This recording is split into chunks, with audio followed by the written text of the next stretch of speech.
In December 2012, some of you will recall, we had a 2-day engaging conference on sustainable development in the North, which was well attended, and we brought top-of-the-range experts from Nigerian universities and people with public service experience to discuss the development of the North.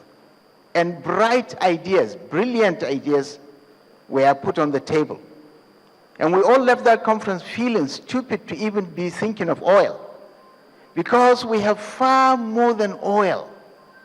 We have the capacity to develop and feed the whole of Africa just from here in Nigeria. We had all that it takes, it's just that we've been mentally lazy. The ideas were just overwhelming. We proceeded from that point to develop these ideas into implementable programs. We created syndicates. We got groups from different parts of the North, and even those in the diaspora, in the United Nations, in the IMF, in the different development agencies. And today, we have got 500 pages of ideas that have been put together.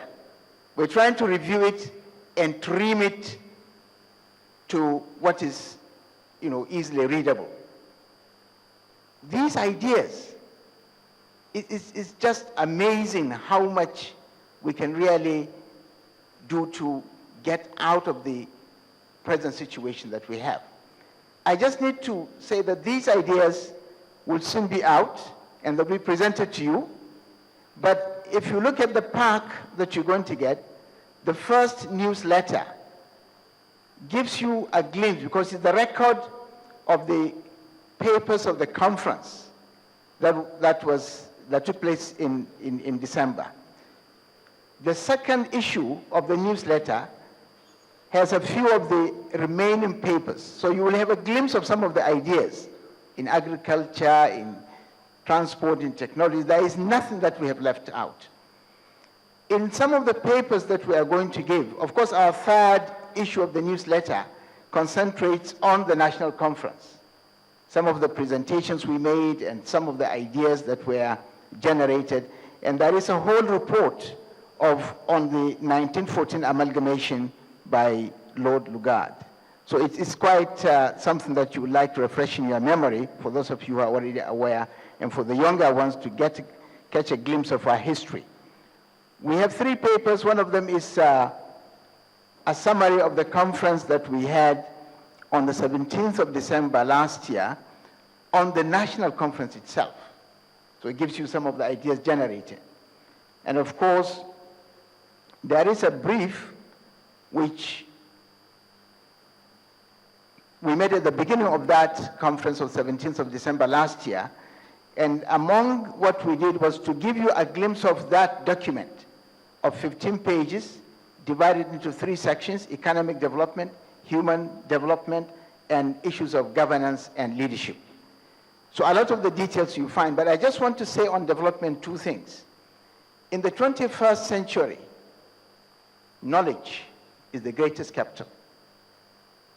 Many of you will remember 30, 40 years ago, the symbol of wealth of nation was the oil sheikh. Everything was around oil. Not anymore. The richest person on earth today has nothing to do with oil. Bill Gates, basically, his greatest capital is knowledge, is creativity. That is what the 21st century is all about. We don't need this. What we need is to use that God-given talent to develop it. That is what is most important. And I think, just to make the point, you find this little story that textbooks have used to bring home to students the point of knowledge. A story is told of a man who woke up in a very cold winter morning and discovered that his boiler, his water boiler, is faulty. He reached out the yellow pages, called a plumber. He came in and he looked at the boiler, took a hammer and hit a particular point.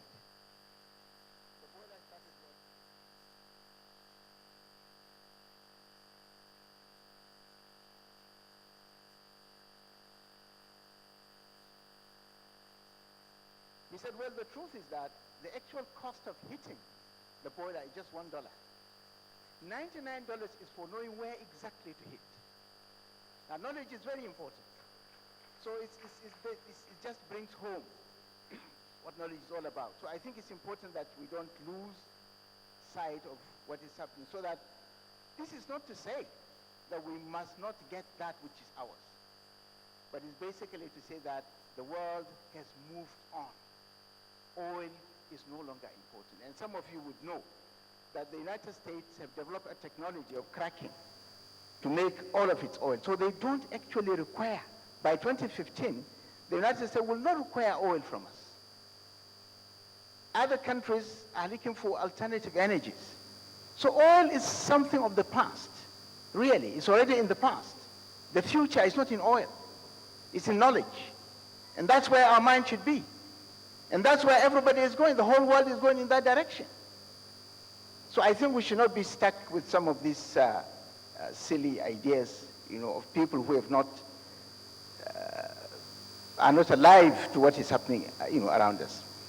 As for the national conference, I thought what is most important is, a lot has been said and we have written quite a lot, is to make the point clearer that this conference, beside its own sordid origin, it's coming at a time when the North is at its worst. For the last 15 years, the North has been systematically impoverished. It has been systematically garrisoned. It has been systematically denied every right that it has. It has been targeted. Its own people in the federal service have been pruned and elbowed out. And we see all this in our own eyes. Yet we are being asked to come and participate in a conference whose results have already been predetermined. And you can see the choice of the president's nominees tells you exactly where the heart and the mind of the president is. It tells you where his preferences are. It tells you what his proclivities are. So we can't fail to see what the conference actually represents. But over and above that, this conference, as has been said, is illegal. There is no law that backs it. Yes, the president is free to constitute a committee to advise him on anything he wants. The Constitution has given that power, but not a conference. So we should strip this conference from its own pretenses. It's not a conference. It's a presidential committee to advise the president on God knows what he wants. So let us know clearly, this is not a national conference. It's simply a presidential committee. It is illegitimate because it doesn't represent anybody. There is no constituency from this, from people who are just simply handpicked. Ask yourself, who are they representing? What views are they going to canvass? Who are they going to report back to? Nobody. Perhaps the president who nominated them, and probably the governors who picked just miserable 3 representation. So where are we really? This is just standing in the middle of nothing. But more importantly, and we should not lose this point, this conference is going to be funded by a breach of the Constitution of the Federal Republic of Nigeria. Because look at your budget today. This amount has not been budgeted. It's not in the budget. Whether it's going to be 7 billion or it's going to be 10 billion, whatever billion it is, no amount has been budgeted for this conference. So where is the money going to come from? The Constitution of the Federal Republic of Nigeria, Section 80, subsection 2, 3, and 4, has made it very clear that no monies can be removed from the consolidated account of the Federation without an act of the National Assembly. So where is he going to get that money? Is it going to become from the missing $20 billion? Or where?